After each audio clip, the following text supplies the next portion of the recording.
akuyeho ibirego by'ibinyoma, ukuboko kwe kuri kubarembejwe n'imyambi y'umubisha, uradutoteza. Muri industry ya muzika baririmba indirimbo zo kuramya no guhimbaza Imana. Mu minsi rero mike itambutse cyangwa se nko mu minsi ibiri, inkuru zatangiye gucicikana zivuga ko yaba yatandukanye n'umugabo we, ndetse bigenda binavugwa ko amafoto yari ari kuri account ye ya Instagram yamaze gukurwaho, ndetse hanasohoka ubutumwa bwa Vestina agaragaza ko yicuza icyatumye ashaka umugabo, cyangwa se anagaragaza ko aramutse agiriwe amahirwe akongera gushaka undi mugabo atakongera kubeshywa nk'uko yabeshywe, cyangwa se atakongera gukinishwa nk'uko yakinishijwe mu gihe cya mbere. Benshi rero bahita batangira kuvuga bati yange bikunde yaba yatandukanye n'umugabo we, batandukanye, ibintu bikaba byamaze kujya ahagaragara batandukanye. Mu binyamakuru bitandukanye kandi bikomeye, haba ku Nyarwanda, haba ku Gihe, ndetse n'ahandi n'ibindi bitangazamakuru navuga bikomeye, byagerageje kugaragaza ko Vestina imvugo ye yagaragaje mu butumwa yashyize kuri Instagram yiwe bugaragaza neza ko byange bikunde yamaze gutandukana n'umugabo we uzwi nka Idrissa, ukomoka hariya mu gihugu cya Burkina Faso. Uyu munsi nabwo inkuru ziriwe zicicikana, ariko abantu mufite umunwa rwose pe, ni byiza umunwa wacu tugomba kuwukoresha, ariko nk'iyo wikora ukavuga ngo Vestina na Dorcas bamaze kugera mu Rwanda, timu yose yageze mu Rwanda ariko Vestina ntiyaje. Umuntu umwe nabonye wakoze ikiganiro arimo agaragaza neza ko ngo afite abatasi ngo bari i Kanombe, ngo bamaze kumubwira neza ko byahindutse Vestina na Dorcas, haje Dorcas gusa ariko Vestina ataje. Ariko nyuma ku mugoroba twaje kubona nanone abandi bagenda bakora ibiganiro ngo noneho bazanye ngo ariko nta gusubirana. Amakuru nyayo dukesha abari bahibereye kandi kuko bafite n'amashusho turaza kuyabagaragariza muri iki kiganiro, nuko Vestina yazanye na Dorcas. Abavuga ko haje Vestina gusa, haje Dorcas gusa Vestina ataje, ni ikinyoma cyambaye ubusa. Bavandimwe, kuba umusitari ni byiza, ariko urundi ruhande rumwe hari igihe nanone bishobora kutaba byiza, kuko akantu kose kabaye bihita bifata indi ntera, akantu kose kabaye bihita bifata urundi rwego. Navuga ngo ikibazo cya Vestina, ubutumwa bwonyine yatangaje, mbibutse ko Vestina aka kanya ntabwo arajya kuri kamera ngo agaragaze ukuri kw'ibyabaye, ariko bamwe mu bari mu bugufi bwiwe dukesha amakuru baratubwira neza ko na buriya butumwa ngo atari we wabwanditse, ahubwo bahakinze Instagram yiwe. Bamaze guhakinga Instagram ye bandika ari amagambo, ndetse ngo banasibaho amafoto yari afite ya mariage. Uyu munota umuntu uri buze kuvuga ngo nibyo cyangwa si byo arababeshya, kubera ko dutegereje ikigomba kuva hagati ya Vestina akivugiye, kuko ndabizi yamaze kugera mu Rwanda, araza gutangaza byinshi ndabizi, kuko ntabwo azakomeza gufata ibi bintu byamaze gufata iyi ntera gutya nawe ngo abizinzike abigumana. Oya, abizi ko azabivuga kubera ko nawe akeneye kuruhuka, akeneye ko abantu baceceka. Amwe mu makuru twahawe neza n'inshuti yacu nayo ihari, nuko mu gihe Vestina na Dorcas bari bahageze, Idrissa ari umwe mu bagiye kubakira, ni umwe mu bagiye kubakira. Wakwibaza uti se abantu baba bafitanye bifu bageze ku rwego rwo gutandukana, hakaza kubaho noneho kujya kumwakira, yaba agiye kumwakira se mu ruhe rwego? Yaba agiye kumwakira mu ruhe rwego? Ntabwo yajya kumwakira. Babaye bafitanye gutandukana nk'uko byagaragaye mu binyamakuru bitandukanye. Ni inkuru rero uyu munota buri wese arimo arabivuga uko abishaka, arimo aravuga uko abishaka, ariko tutabura yenda no kugaruka dusubiye inyuma gatoya mu ntangiriro z'umushinga w'ubukwe bwa Adirisa ndetse na Vestina. Ni ubukwe navuga ngo bwihuse kandi butigeze bumenyekana. Benshi mu bashakashatsi, abacukumbuzi n'abandi bagaruka ku mibanire bakavuga ko bashingiye kuri uburyo ubukwe bwabo bwihuse, uburyo bwagiye bukirwa ibanga. Niba mubyibuka uyu Vestina yahoze aba mu itorero rya ADEPR birangira rivuyemo. Navuga ngo ni ubukwe, navuga ngo si bya nibyo kuvuga ngo nta bukwe buba butagezwe intorezo, ahubwo ni ubukwe navuga ngo bwagaragawemo n'amagambo menshi bavuga ko Vestina atari we ushatse kubana na Idrissa, ahubwo yaba agiye kumushaka kubera impamvu z'uko habayemo kumvikana kw'itsinda rya Vestina na Dorcas. Ubwo ndi kuvuga nyine abashinzwe kubafasha Irene ndetse n'abandi yenda batandukanye bakorana nabo, ko ari bo ngo bahuje Vestina na Idrissa, ariko ngo bakabikora bagamije kugira ngo babashe kugira indonke bamukuraho, kugira ngo babashe kumukuraho amafaranga. Kandi kuko amafaranga, nkurikije ubukwe niba mwarabwitegereje, ni ubukwe bwashowemo amafaranga menshi atari makeya. Ariko ngatekereza ngo ibyo byose ko tutabizi tubivuga gute? Tubikura he? Birashoboka cyangwa se ntibishoboka? Icya mbere kugira ngo mbanze mbabwire ko si byiza kwishimira ibyago by'undi. Hari abantu nabonye bishimiye ko ibya Vestina babifashe babigira intambara. Benshi ni aba content creator dusangiye gukora ibi biganiro kuri YouTube, ariko navuga ngo uyu munota barasa nkaho babifashe nkaho harimo ababivuga ukumva barimo kubyishimira. Irene kamubayeho, Irene bye birahindutse, ibyo bari barapanze byose biramenyekanye. Ayiwe mana we, ariko nyamara ntabwo bizwi neza ukuri nyako. Nimba koko batandukanye, nimba uyu muntu tutarabasha kubona Vestina we abyivugira, haba mu ntangiriro zo kubana amagambo yaravuzwe, n'uyu munsi wa none aracyavugwa, ariko dutegereje ikiza kuba nyuma y'uko Vestina ageze icyo atangaza. Vestina, turakwinginze gerageza utange umucyo kuri ibi bintu biri kukuvugwaho, kubera ko navuga ngo ubu umusitari nanone uruhande rumwe biragorana. Inkuru ye yabaye nini cyane kubera ko ari umusitari, ariko umunsi wa none hari abantu batandukanye benshi bari mu cyaro tutazi, ariko kuko ari Vestina inkuru ye yabaye nini, navuga ngo yagutse, yabyibushye, kubera ko ngo ari Vestina. Amakuru yisumbuyeho turaza n'ubundi kuyamenya uko byagenda uko ariko kose, turimo turashakisha amakuru yimbitse uburyo dushobora kuvugana na timu ya Vestina ndetse na Dorcas kugira ngo badufashe kuduha amakuru nyayo y'ibiri kuvugwa. Nzi neza ko mu masaha araza kuza turabaza kuba twamaze kumenya amakuru, turaza kuba twamaze kumenya bimeze gute, turaza kuba tubizi neza 100%, dufite amakuru yimbitse afatika ku kibazo kiri kuvugwa hagati ya Vestina ndetse n'umugabo we.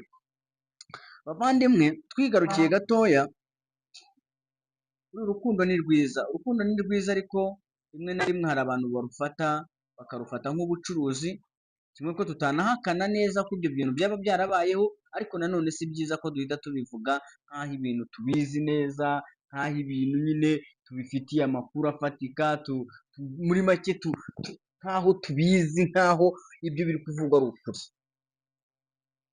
Ntabwo ariko bikwiye kugenda. Kubana kw'iki gihe rero nabyo, kubana kw'iki gihe nabyo biragoye. Kubana kw'iki gihe, ingo z'ubu ngubu zirimo zirasenyuka ku rwego ruri hejuru, abantu barimo baratandukana mu buryo, ariko hari ikintu Imana nacyo uruhande rumwe ntabwo twayinenga, ariko nanone uburyo yafashe urukundo nyarukundo irushyira mu bavandimwe.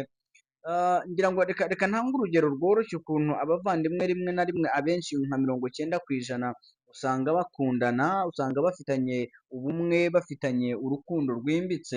Uzarebe urukundo ukunda mushiki wawe, uriya mushiki wawe iyo biza kuba ari nk'ibyemewe ko umuntu ahitamo umuntu bazabana, atagendeye kuvuga ngo ni mushiki wanjye, ni mubyara wanjye, ni masenge, wowe ukihitiramo bitewe n'ukunda. Yababwiza ukuri, benshi nka 90% bari kwibanira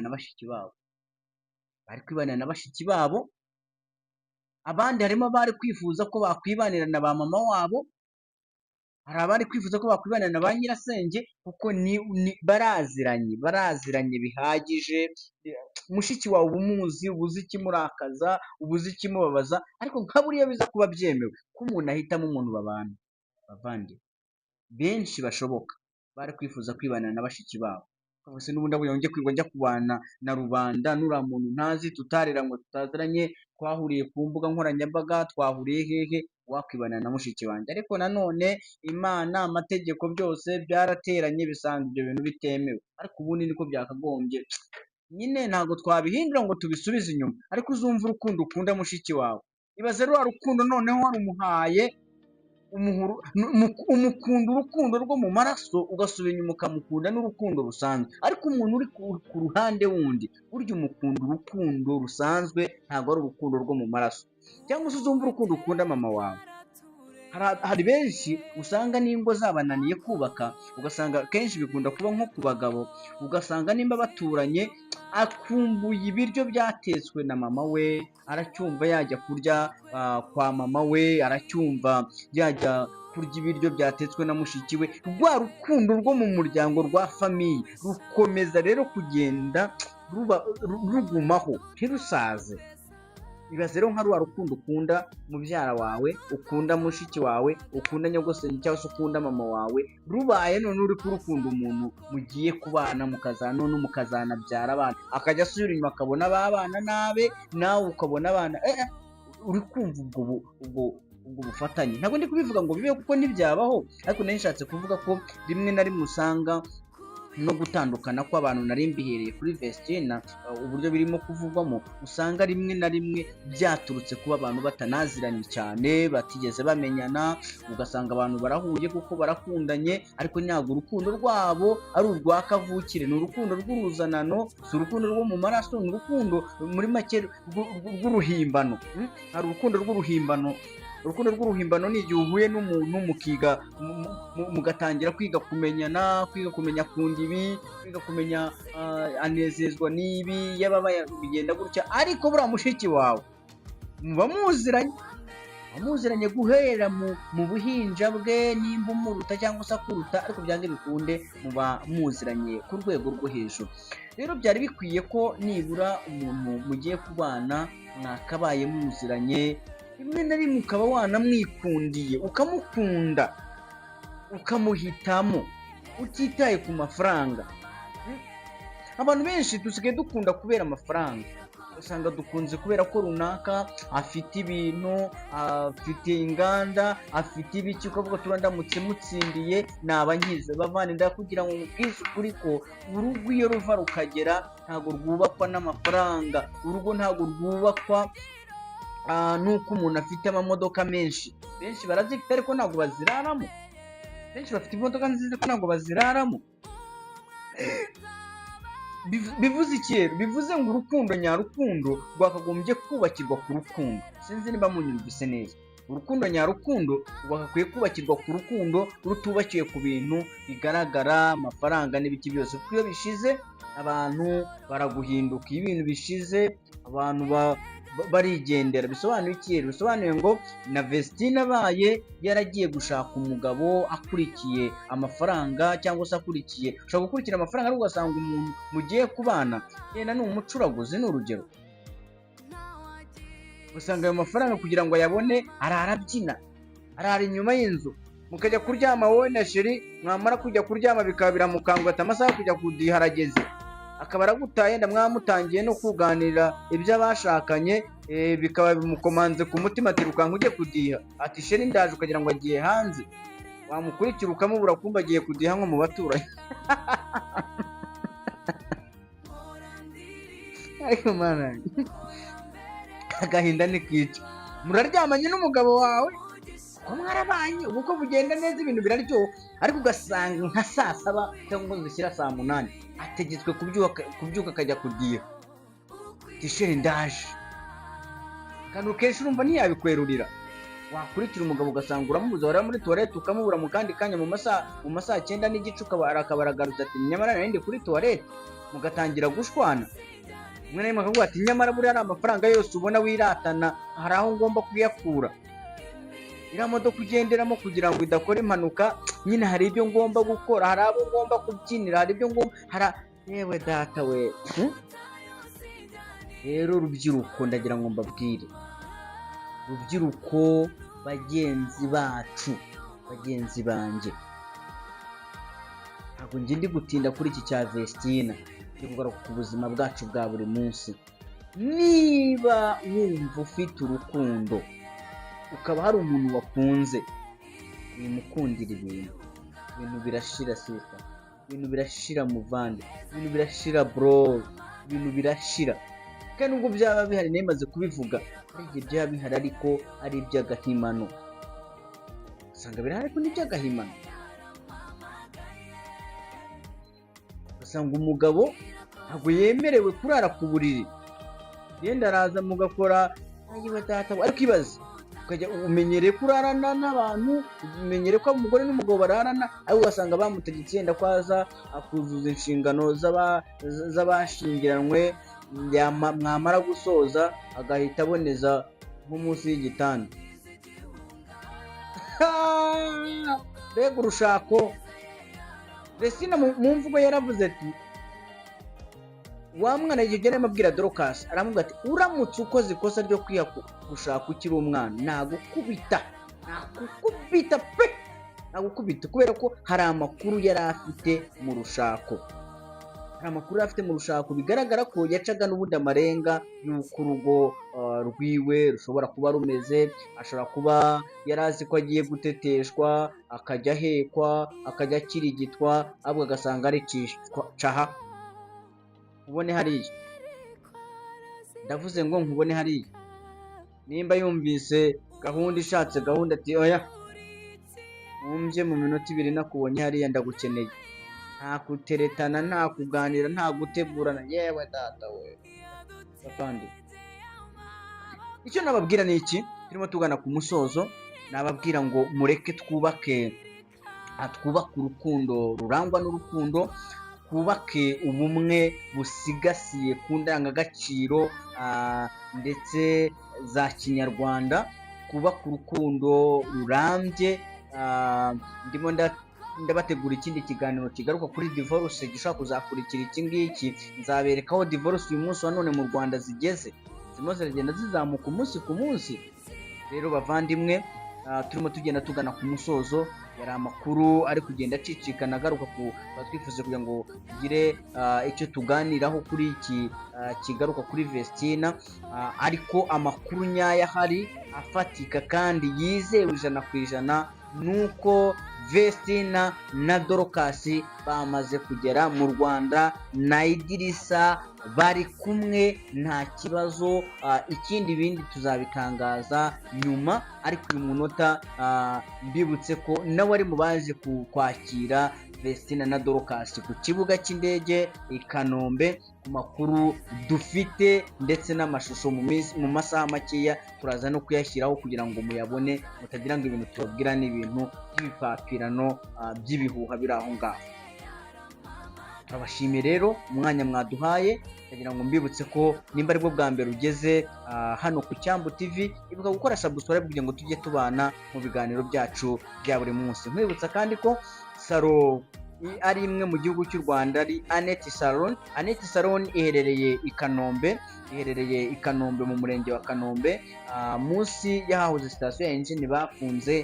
Iyo uhagaze aho kuri sitasiyo ureba hepfo gatoya uhita ubona salon de coiffure ihari yanditseho Annette Salon. Ni salon nziza itunganya imisatsi, kogosha, makeup, gusokoza, gusuka, gutunganya inzara ndetse n'ibindi. Nimba rero wifuza kubukinga twagushyiraho nimero ni 0786163123 6161623, ubundi ukabasha kubukinga ushaka kugira ngo bagutunganirize umusatsi.